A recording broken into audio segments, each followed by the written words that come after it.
Com a prorrogação do isolamento social determinada pelo governo do estado para até o dia 30 de abril, o Sindicato de Bares e Restaurantes do Rio de Janeiro representa os estabelecimentos mais afetados. Antes da pandemia de coronavírus, o setor empregava 110 mil trabalhadores na capital e 150 mil em todo o estado. O segmento era também o principal responsável pelas vagas destinadas a jovens entre 18 e 24 anos. Fernando Blower é o presidente do Sindicato de Bares e Restaurantes do Rio de Janeiro, nos atende para contar como está o setor em plena pandemia de coronavírus. Obrigada, Fernando, pela atenção. Qual o tamanho do estrago? Acho que essa é a primeira pergunta que tem que ser feita. Vamos lá. Infelizmente, Mariana, o estrago é realmente muito expressivo. A gente está falando de um setor que emprega mais de 110 mil pessoas, ou pelo menos empregava até o início da crise, com mais de 10 mil empresas só na cidade do Rio. E esse setor, ele do dia para a noite, parou de funcionar, simplesmente. A gente a gente fez alguns levantamentos junto a associados que mostraram que mais da metade deles ou pararam de funcionar completamente ou pelo menos perderam mais da metade do seu faturamento. Ou seja, não sobra dinheiro para quase nada. Quando sobra, é para aquelas despesas mais básicas, principalmente para funcionário e para aqueles fornecedores essenciais que são necessários para poder manter um nível mínimo de funcionamento. Então, realmente é uma situação muito delicada e que a gente está aqui com o alerta ligado no máximo. A gente está contando um fechamento a partir de que dia? Porque primeiro houve uma sugestão durante um fim de semana e a partir durante a semana foi uma determinação. A gente está contando esse estrago a partir de que dia? O prejuízo? Na verdade, o prejuízo ele não vem só de determinações públicas, ele vem do quanto as pessoas estão ou não consumindo, né? Então a gente pode dizer que essa queda abrupta ela já tem um mês, porque é quando as pessoas começaram a se recolher cada vez mais, independente das medidas públicas. A medida pública, tanto do Estado quanto do município, vieram, na verdade, para confirmar um comportamento que já estava acontecendo. E aí a gente vê claramente que essas empresas elas não tinham caixa para mais do que um mês. Muitas tinham só para 2, 3 semanas. Então, desde então, elas já começaram a atrasar muitos pagamentos, infelizmente também a ter rescisões. Os dados mostram que 75% das empresas já demitiram pelo menos algum funcionário. E a gente já tem um número expressivo de demissões? Tem, infelizmente. A gente tem, inclusive, mais ou menos 10% das empresas que a gente entrevistou já declararam que não pretendem reabrir, ou seja, fecharam em definitivo e demitiram todos os seus funcionários. Infelizmente, esse número tende a aumentar, tá? Então, como os números têm mudado muito a cada semana, a gente ainda não tem um levantamento final de quantos foram demitidos, mas a gente pode garantir que esse número é bem expressivo. E vai aumentar, pelo visto? Provavelmente vai, porque não é uma crise passageira. Ela primeiro, o confinamento total, né, a quarentena, ela ainda vai durar um certo tempo, não sabe ao certo quanto, mas certamente não é rápido. E mesmo quando houver reabertura, não vai ser um passe de mágica e no dia seguinte os bares e restaurantes vão estar cheios como estavam antes da crise. Na verdade, será um processo muito lento e durante esse processo também será muito difícil, porque são estruturas que têm um certo tamanho, ou seja, elas precisam de muito movimento para se justificar em termos de aluguel, de estrutura de pessoal, etc. Então, com um movimento muito pequeno que vai acontecer durante muitos meses ainda, essa retomada também vai ser muito difícil. Isso por vários fatores. Primeiro, o próprio fator segurança pessoal, cultural. As pessoas não vão evitar aglomerações no primeiro momento. E segundo, também pelo fator econômico. Muita gente ou perdeu o emprego ou teve sua renda diminuída. Então, vai necessariamente acabar migrando para novos hábitos, né? De consumir mais produtos em casa, de diminuir esse gasto com alimentação fora do lar. Portanto, a gente prevê, não só nesse momento, mas também na retomada, muitos meses de dificuldade para o setor. Esse ano vai ser um ano muito complicado. Eu acrescento aí o fator turismo também, que vai ter uma queda expressiva, né? E essa mudança de comportamento que a gente imagina que vai ser perene por parte do consumidor. Exato.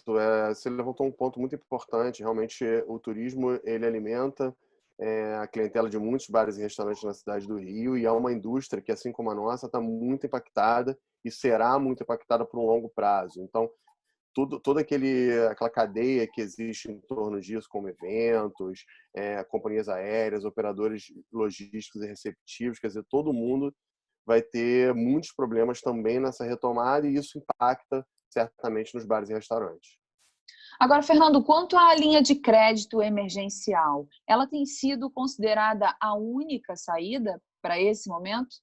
Mariana, infelizmente a gente depende muito desse tipo de coisa. Por quê? Por que o crédito é tão importante nesse momento? Porque, cara, as obrigações, muitas delas continuam existindo, e obrigações financeiras, e elas só vão ser resolvidas com dinheiro. Esse dinheiro não vai vir dos clientes, porque muitos restaurantes estão fechados e os que não estão fechados estão operando com um nível de receita muito abaixo da sua média. Então, esse dinheiro vai ter que vir de alguma maneira de crédito. Esse crédito também não virá do crédito convencional de grandes bancos. Por quê? Essas empresas que já estão no seu limite, elas provavelmente já chegam nesse momento com dívidas, com certidões positivas em termos tributários, etc. A gente tem que lembrar que a gente vem de 3 anos de uma situação econômica complicada, ou seja, a gente já chega nesse momento no limite. Então, o que precisa nesse momento? Um crédito excepcional, um crédito que não leve em conta toda a análise financeira tradicional, que não leve em conta também garantias muito robustas. Quem é que nesse momento tem imóveis, títulos de capitalização, etc. para dar? Não tem, não existe. E também taxas de juros que sejam extremamente razoáveis, porque o empresário que já está com risco no limite, se ele tiver que pegar um empréstimo com taxa de juros alta, ele vai preferir fechar. É melhor ele perder muito agora do que perder mais ainda no futuro. Então, a gente enxerga que um crédito emergencial extremamente flexibilizado é a única solução para que algumas empresas retomem as atividades. Uma pesquisa nossa mostrou também que até 45% das empresas, nesse momento, tem muita dúvida se vão conseguir retomar as atividades. E esse número pode aumentar se nada expressivo acontecer. Vale lembrar que houve uma ajuda do governo federal com relação ao pagamento de salários, né, para suspensão ou redução de jornada, mas mesmo assim tem um prazo de validade de 2 meses e não resolve outros fatores, uma série de despesas que a empresa continua tendo. Fora essa tensão, né, essa insegurança, tanto por parte do trabalhador quanto por parte de quem emprega essas pessoas. Você mencionou aí alguns dados, né? 10%, portanto, dos estabelecimentos já definiram que não vão ter condições de reabrir as portas, 45% estão nesse limbo, nessa incerteza. Eu anotei alguns outros dados que vocês passaram para a gente. Por exemplo, 80% dos estabelecimentos perderam entre 50% e 100% do faturamento. Isso é muita coisa. Isso é muita coisa, porque muitos deles, como eu falei, não tinham uma operação de delivery estruturada ou não tinham condições, ou até resolveram se autopreservar, né? Porque você tem os seus funcionários, a gente tem que lembrar que 90% desses estabelecimentos é de pequeno porte. Então, os donos também estão lá juntos, ombro a ombro com seus funcionários, e então existe uma necessidade também, obviamente, de proteção pessoal.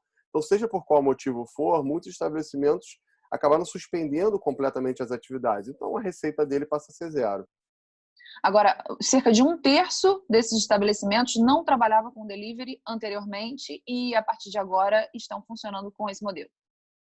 O que a gente vê para tentar dar um fôlego financeiro, que a gente sabe que não resolve, mas qualquer coisa ajuda, muitas empresas estão tentando se adaptar e fazendo novas operações de delivery, novos cardápios, novas soluções de um modo geral, muitas vezes até utilizando funcionários que não eram da cozinha ou não eram do atendimento para fazer esse atendimento por telefone, por WhatsApp, novos sites e plataformas. Seria um acúmulo de nisso. função, uma multitarefa ali nesse momento para tentar encontrar saídas.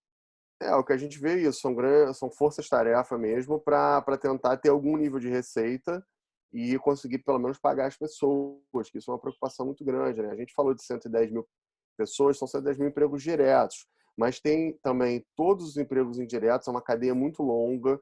Então, a gente tem distribuidores, pequenas indústrias, pequenos produtores rurais na serra, por exemplo, isso é muito comum. Então, você tem todo um mundo ali no entorno dos bares e restaurantes. Nós somos só a ponta de uma cadeia muito longa, né, que também é prejudicada.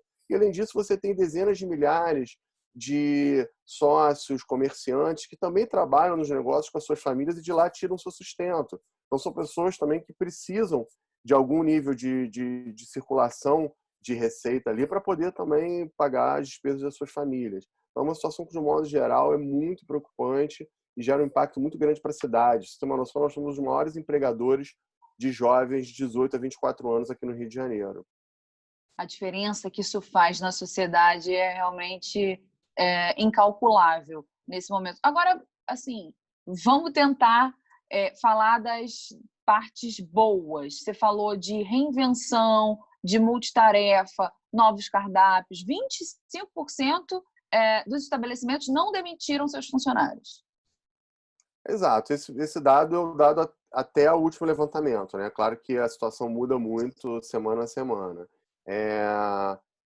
Então, o que acontece é o seguinte, esses estabelecimentos, eles estão tentando ao máximo, como eu falei, buscar alternativas. O delivery, sem dúvida, é a principal delas. Existe também algumas operações, no Rio não é tão comum, mas existe drive-thru também, né? Onde o cliente pode passar de carro e buscar a comida. Existem operações de takeaway, que é onde o cliente vai até a porta do estabelecimento e pega para consumir fora. E muitos estão até virando, vamos dizer assim, pequenas mercearias, enviando produtos já pré-preparados, como vamos dizer, massa já cozida, mas ainda não pronto, molhos, legumes e verduras já manuseados. Quer dizer, coisas que ajudem o consumidor, o cliente, a cozinhar em casa de uma maneira um pouco mais fácil. Então, a verdade é que está todo mundo buscando realmente opções para sobreviver. Vale lembrar que alguns estabelecimentos já foram criados para ser 100% delivery. Esses são aqueles que acabam não demitindo e muitas vezes até tendo uma receita um pouco maior, porque a demanda por delivery aumentou. Então, são esses estabelecimentos também que conseguem, nesse momento, sobreviver melhor. Mas eles são um menor número, eles são exceção. A maior parte deles tem uma estrutura de custo muito alta, porque tem seus salões também, né? Foram moldados para isso. Então, o delivery acaba não compensando, ele só é um fôlego financeiro realmente. Qual a sua expectativa para os próximos dias para a gente encerrar, Fernando? Olha, o que a gente espera muito, é claro que a gente percebe que as restrições vão continuar pelos próximos dias, isso aí não há dúvida. O que a gente espera é que os três poderes, né, municipal, estadual, as três esferas, municipal, estadual e federal, tanto executivo quanto legislativo, tenham cada vez mais sensibilidade e também rapidez nas providências a serem tomadas para ajudar não só a nossa categoria, mas a sociedade como um todo, em termos, às vezes, as coisas mais simples, como diferimento de impostos, uma taxa que pode ser postergada, ideias que já surgiram no plano municipal, como a TUAP, que é aquela taxa de uso de espaço público, a taxa da vigilância sanitária, quer dizer, tudo isso ser postergado para que as empresas possam não ter mais uma obrigação nesse momento. Já surgiu uma ideia, por exemplo, de que a Conlurb ajudasse na coleta também dos pequenos geradores, porque existem bares, botiquins, lanchonetes que são pequenos e tem que contratar coleta privada. Nesse momento eles estão sem dinheiro para pagar a coleta privada. Então, será que a Conlurb não poderia entrar nisso? Então, assim, a ideia é criar realmente um grande plano de economia de guerra, onde toda pequena ação fará muita diferença na ponta. E, por fim, mais importante, tem que ter um crédito emergencial substancial e flexível. A gente sabe que, por condições financeiras e de disponibilidade orçamentária, realmente só a União, só o governo federal conseguiriam entrar com um volume expressivo, mas que esse valor, quando chegue, ele consiga chegar na ponta, consiga chegar no pequeno. Não adianta ter toda a burocracia convencional de um empréstimo, porque o pequeno não vai conseguir acessar. Eu acho que esse é o ponto mais relevante nesse momento, para a gente conseguir enxergar um horizonte mais próspero. Fernando Bloch, que é o presidente do Sindi Rio, muito obrigada pela sua atenção. Até uma próxima oportunidade. Eu que agradeço. Um abraço.